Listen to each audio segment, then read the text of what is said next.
crazy. It is what it is. Let's talk about how the deal got inked, man. And I really want to talk about this because it goes to show being on a website like mixterminal.com and having it being, basically built for DJs by DJs. Let them know, how you inked your deal, what was influential in it. School them on that.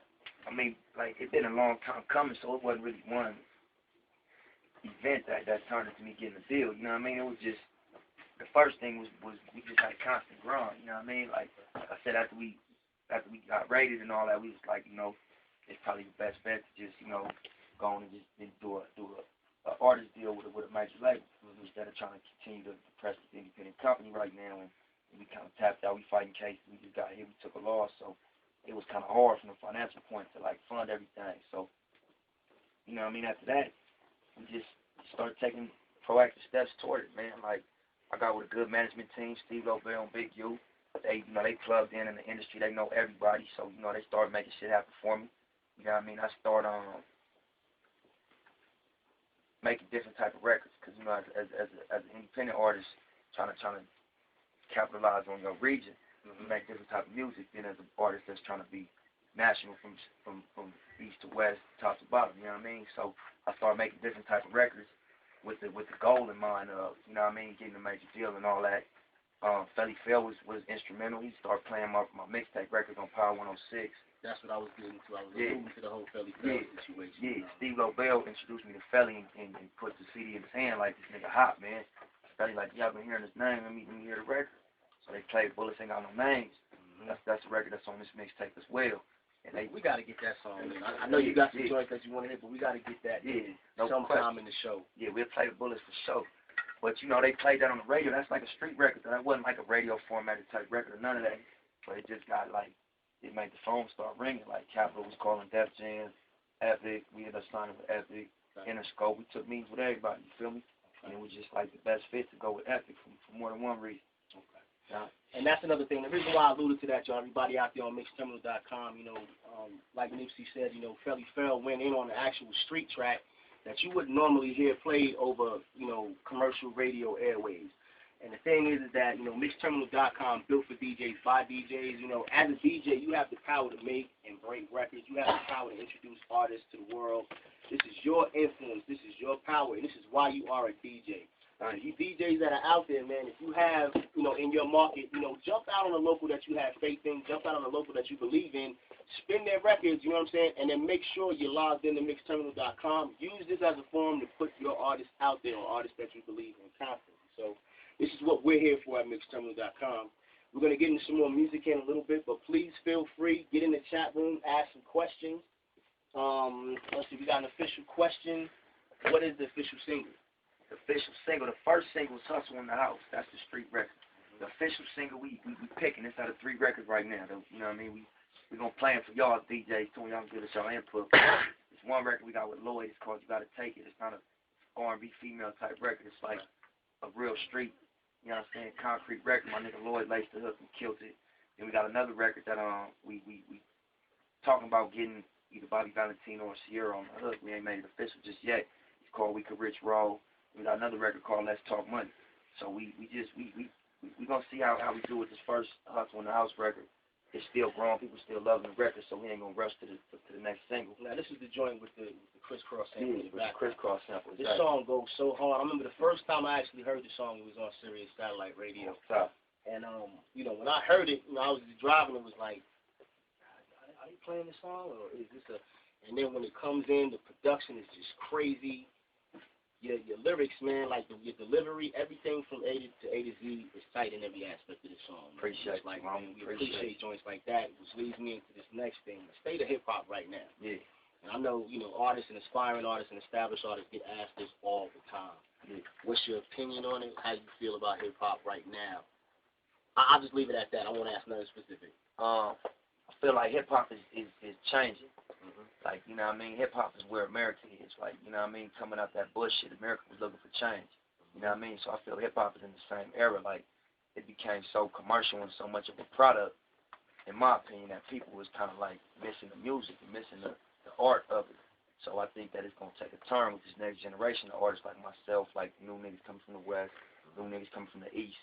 I feel like they want to hear the music that they can love again. They don't want to hear the necessary cookie cutter single that's going to, you know what I mean, pop crossover top 20. That's cool. That's what we all aim for. We want to be successful. Right. But I think hip-hop fans want to love hip-hop again, want to hear the music that they love again, and want to hear artistry and the art form of hip-hop. They don't want to hear the product of hip-hop. Okay. You know what I mean? Like, I think rappers are starting to turn into CEOs with the way they make their music. Right. To where they just making the female record, the club record, the street record, and that's what they, you know what I mean? Instead of being creative with their concepts and really doing themselves and like you said, hopping out there a little bit and taking risks to please the fans and get a fan something that they can really love and that's not disposable.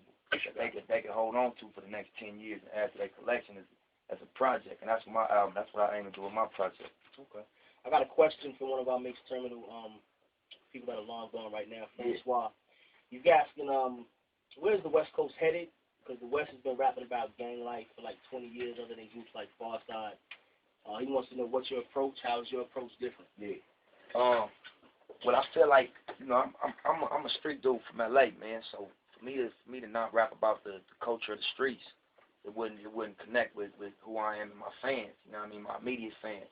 But I do understand that there's other things going on in the world besides the world that we exposed to in LA. So my aim creatively is to, you know, take steps. I'm not gonna stay focused on one thing. Right now, my first album is called South Central State of Mind. It pretty much speaks for itself. You know what I mean? Like every record on the album is not about gangbanging, but it's an overall theme and it's an overall concept of my record that represents the overall theme and culture of LA.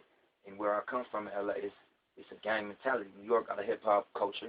Down south got like a strip club, car, get money, dope boy culture. LA got a gangbanging culture in the streets, period. So I'm not gonna regurgitate and repeat what the Snoops and the Dre's and the Ice Cubes did. It's a lot that went on since then. They giving niggas 10 years for their tattoos. You getting 3 strikes. You getting gang enhancements. You getting injunctions to where I can't be with my homeboy because we from the same area. We grew up in the same hood. If you got a cell phone and you represent what I represent, you in violation of an injunction. I can send you to jail. So it's a lot going on that ain't been touched on in LA that my project is gonna speak on. You know what I mean? Okay. And it's gonna entertain. We gonna party and have fun and all that too. It's just, you know, it's all in one.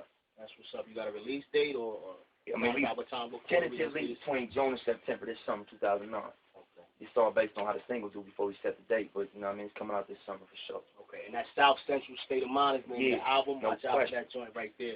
We also have DJs that are in the room, man. We can open up the forum, the questions here. If you guys have any questions, feel free to, you know, jump in and ask what you want to ask. I just want to get to DJ Nunez online.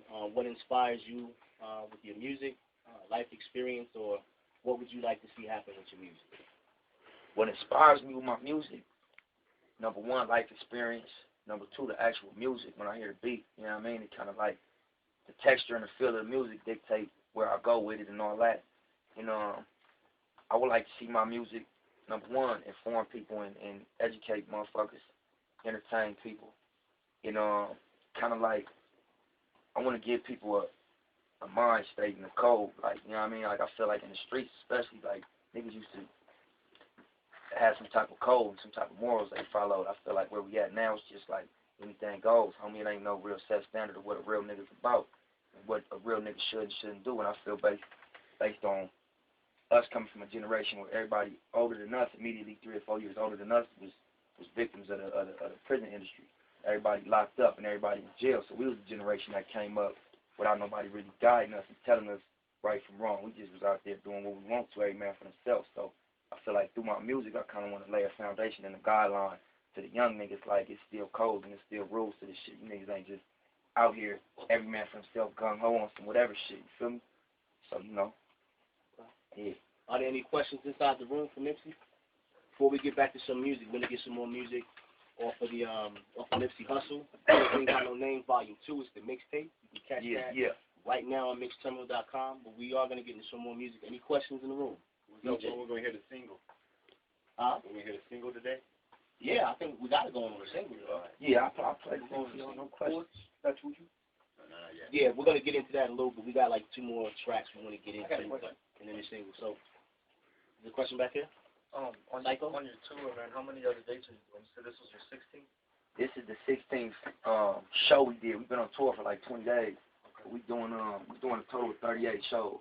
So whatever the math, 16, 16, 32, that's another 6, like 22 more days, I think. So yeah, man, this shit tired. I ain't know what this shit was about, man. It's my first tour. Niggas be having 12-hour drives, do radio, do a show, get right back on the highway and do it again. You feel me? Yeah.